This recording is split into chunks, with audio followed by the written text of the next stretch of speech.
तो दोस्तों आज हम फिर से आपके लिए लेकर आए देश और दुनिया की सभी ताज़ा बड़ी खबरें फटाफट एक एक करके विस्तार से आज आपको बताएंगे। तो वीडियो को अंत तक जरूर देखें दोस्तों। वीडियो बनाने में हमें काफ़ी मेहनत लगी है तो वीडियो को दिल से लाइक कर दे। जहां दोस्तों पहली खबर में आपको बता दें कि दिल्ली के रामलीला के मैदान में बोले राहुल गांधी, देश को बांटने बीजेपी और आरएसएस के नेता। तो वहीं आपको बताएंगे दोस्तों कि मदरसे में अपने मर्जी से नहीं बहाल कर सकते हैं शिक्षक, सुप्रीम कोर्ट का बड़ा फैसला। तो वहीं आपको बताएंगे दोस्तों कि दिल्ली के मुख्यमंत्री अरविंद केजरीवाल का बड़ा दावा, सूरत की 12 में से सीट पर 7 सीटें पर जीतेगी आपकी सरकार, बीजेपी को डरा रहा है हार का डर। तो वहीं आपको बताएंगे दोस्तों कि कांग्रेस नेता रणदीप सुरजेवाला ने मोदी सरकार पर सीआईएसएफ के खत्म करने के लगाया गंभीर आरोप, मोदी सरकार की बड़ी मुश्किलें। तो दोस्तों सभी खबरों की जानकारी एक एक करके विस्तार पर बताने वाले दोस्तों। इससे पहले आपसे एक छोटी सी रिक्वेस्ट करें दोस्तों, अगर आपको भी लगता है कि देश में होने वाले तमाम चुनाव ईवीएम से ना होकर के बैलेट पेपर से होना चाहिए, अगर आप भी मेरे बात का दिल से समर्थन करते हैं तो आप इस वीडियो को लाइक करके चैनल को सब्सक्राइब जरूर कर लीजिए और साथ में बेल आइकन भी प्रेस कर लीजिए और वीडियो को ज़्यादा से ज़्यादा शेयर कीजिए। इसी बीच पर दोस्तों अगली खबर की और तो कि दिल्ली के रामलीला के मैदान में बोले राहुल गांधी, देश को बांटने बीजेपी और आरएसएस के नेता। जी हाँ दोस्तों आपको बता दी ये बड़ी खबर सामने निकल कर आई दोस्तों कि देश में बढ़ती महंगाई के खिलाफ दिल्ली के रामलीला मैदान में रविवार को कांग्रेस की रैली में पार्टी के पूर्व अध्यक्ष राहुल गांधी ने कहा है कि देश की हालत आपको दिख रही है, देश में क्या हो रहा है आपको छुपा नहीं है। जब से बीजेपी की सरकार आई है नफरत और क्रोध बढ़ता ही जा रहा है। राहुल गांधी ने कहा कि नफरत किसको कहती है और जिसको डर होता है उसी के दिल में नफरत होती है, जो डरता नहीं है उसके दिल में नफरत नहीं होती है। राहुल गांधी ने भारतीय जनता पार्टी और राष्ट्रीय स्वयंसेवक संघ पर निशाना साधते हुए कहा है कि ये दोनों देश की जानबूझकर नफरत एवं डर के माहौल पैदा कर रहे हैं। राहुल गांधी ने कहा कि बीजेपी और आरएसएस के नेता देश को बांटते हैं और जानबूझकर लोगों की भय पैदा करते हैं। साथ ही कहा कि नरेंद्र मोदी की सत्ता में आने के बाद से नफरत और बंटवारा बढ़ रहा है। राहुल गांधी ने कहा कि देश में भविष्य महंगाई और बेरोजगारी का डर बढ़ता जा रहा है, जिसकी वजह से देश में नफरत बढ़ रही है। साथ ही कहा है कि देश के रोजगार, लागू और माध्यम वर्ग की बहाली और किसान देते हैं, लेकिन इन लोगों की रीढ़ की हड्डियां नरेंद्र मोदी जी ने तोड़ दी है। जो आज बेरोजगारी दिख रही है वो आने वाले समय में और भी बढ़ेगी।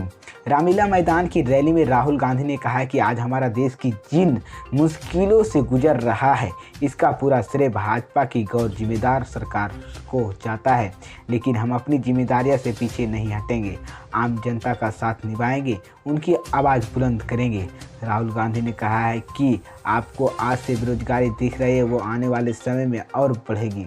आपको एक तरफ बेरोजगारी से चोट लग रही है और दूसरी तरफ महंगाई की। राहुल गांधी ने कहा कि नरेंद्र मोदी ने नोटबंदी, क्या नोटबंदी की गरीबों की फ़ायदा हुआ है? गरीबों की जेब से पैसा निकाला और गरीबों से कहा गया है कि काले धन के खिलाफ लड़ाई है और फिर सरकार ने देश के बड़े उद्योगपतियों कर्जे माफ़ कर दिए।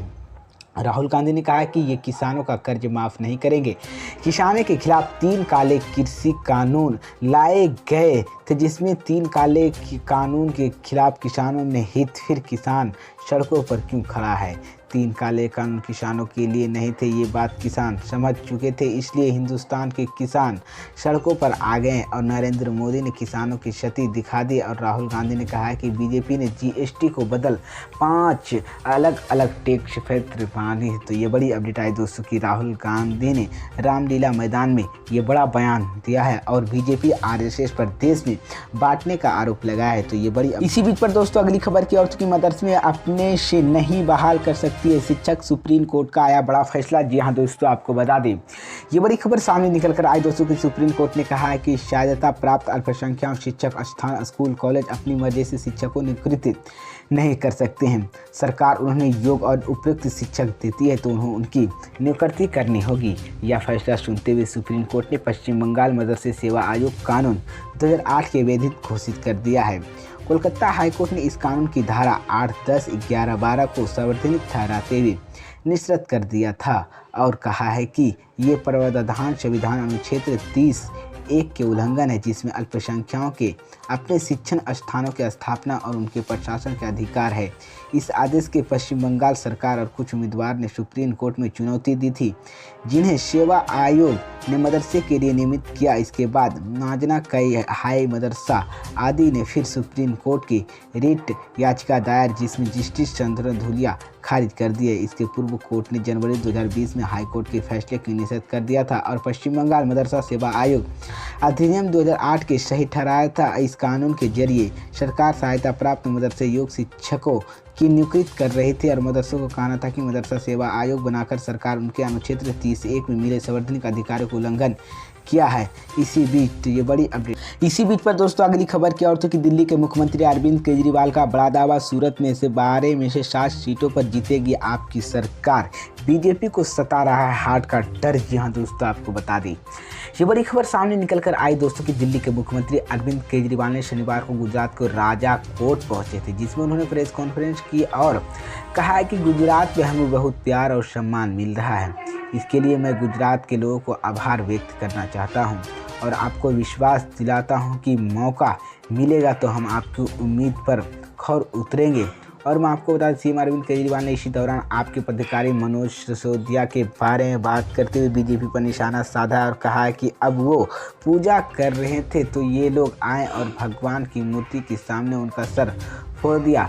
और मैं आपको बता दें, गुजरात में देश के हिंदुओं की धर्म संस्कृति नहीं, उनकी गुंडागर्दी बढ़ती जा रही है। ये हमला दिखता है और बीजेपी बहुत ज़्यादा बेचैन है, उनके हार दिखाई दे रही है। हम कांग्रेस नहीं हैं, इसलिए अपने तौर तरीके से बदल ले। आम आदमी पार्टी वाले डरने वाला लोग नहीं हैं, हम सरदार पटेल के सामने वाले हैं।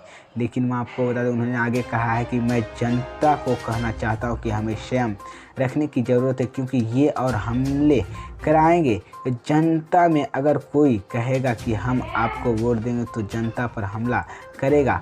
वोट को दिन बटन दबाकर अपना गुस्सा दिखाएंगे।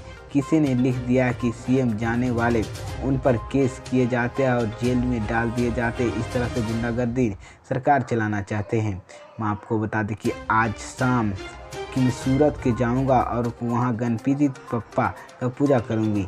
लेकिन मैं आपको बता दें, वहीं सीएम अरविंद केजरीवाल ने कहा कि काउंटर मोदी सरकार के बनने के 3 महीने के हम आपकी सारी डिमांडें पूरे करेंगे और हमारी सरकार बनेगा। इसी बीच तो ये बड़ी अपडेट है दोस्तों। इसी बीच पर दोस्तों अगली खबर की और तो कि कांग्रेस नेता रणदीप सुरजेवाला ने मोदी सरकार पर लगाया गंभीर आरोप, सीआईएसएफ की खत्म करने की तैयारी में है मोदी सरकार। जी हाँ दोस्तों, आपको बता दी ये बड़ी खबर सामने निकल कर आई दोस्तों कि मोदी सरकार की नीतियों के खिलाफ कांग्रेस ने एक बार फिर से हमला बोला है। कांग्रेस नेता और राज्यसभा सांसद रणदीप सुरजेवाला ने सीआईएसएफ के पदों को खत्म करने वाले फैसलों को लेकर मोदी सरकार को घेरा है। रणदीप सुरजेवाला ने कहा कि तालाबंदी ही बीजेपी का चरित्र है।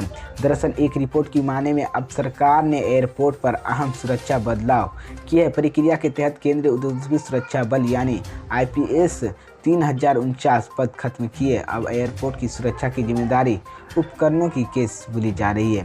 मैं आपको बता दें कि रणदीप सुरजेवाला ने कहा है कि तैयारी बताया और उनको ट्वीट कर लिखा है कि आज खत्म करने के बाद आईपीएस जैसी जसवंत फोर्स भी ताला लगने की तैयारी में। सुरजेवाला ने इसी दौरान अग्निवीर भर्ती पर भी तंज किया। सुरजेवाला ने निजीकरण पर आपत्ति जताते हुए लिया और मोदी सरकार पर सुरक्षा एजेंसियों की भर्ती बंद कर पद खत्म करने की बात कही है और सुरक्षा की खिलवाड़ कर रही है। मैं आपको बता दें कि खबर के अनुसार फिलहाल 65 नागरिक हवाई अड्डे पर उड़ान सुरक्षा समूह की 33,000 से ज़्यादा जवान तैनात है। इसी बीच ये बड़ी अपडेट आई दोस्तों कि रणदीप सुरजेवाला ने सीआईएसएफ को लेकर मोदी सरकार पर हमला बोला है। तो ये बड़ी